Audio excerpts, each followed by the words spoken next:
volt a Maguk egyben, egy olyan progresszív projekttel állunk elő, hogy csillogó ékszerek mellett megmutatjuk a magyar iparművészek közül azokat, akik vállalják a születet kis helyben kiállítanak, és az első ilyen vállalkozó szellemű iparművészünk Németh Hajnal Aurora, és megkérem, hogy mutassa be az ő különlegességét, és mondjon pár szót a művészetéről.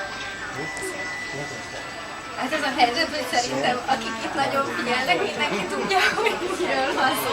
De azért elmondom hát, hogy ez ismétlésre tudás vagy. Szóval a nyakamban is egy olyan ékszer van, ami egy antik zsebórából alakítottam át ékszerre. Népi hímzés mintákat festeni üvegre, olyan klasszikus technikával, mint ahogy a templom ablakok készültek régen, akár 100 évvel ezelőtt, tehát ezt nem lehet lemosni soha többet. Nem olyan, mint a hobbi üvegfesték, hogy a sütőben is sütöm, hanem 600 fokon kell a kemencével ráégetni az üvegre. Még annyi extraság van ezekben az ékszerekben, hogy a tetejükre drága kövek vannak foglalva, úgyhogy így kapcsolódok a volt nevéhez, tehát glosszik az én ékszereim is. Úgyhogy szeretettel vegyétek őket, hogyha tetszenek.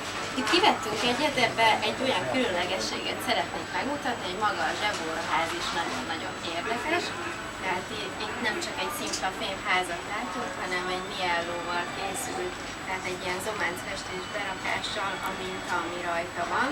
Ez régen dupla fedeles volt, de én az ötvösömmel együttműködve kivágtam rá egy kis lyukat, hogy a kis népi hűzés mintákat belerakhassam, és a tetejére pedig lápiszlazuli van foglalva. Úgyhogy ez az egyik vonal, amit itt láthattok a boltban, és nem csak ékszerek vannak, hanem hoztam csomagoló anyagot is, tehát olyan dobozok, fadobozok vannak, amiket szintén hirdetem, hogy a magyar népképzés mint a mai dizájn világába is belefér. Úgyhogy remélem, szeretettel fogadjátok őket, és köszönöm szépen a lehetőséget az együttműködésre. Sok sikert! Nagyon szépen köszönjük!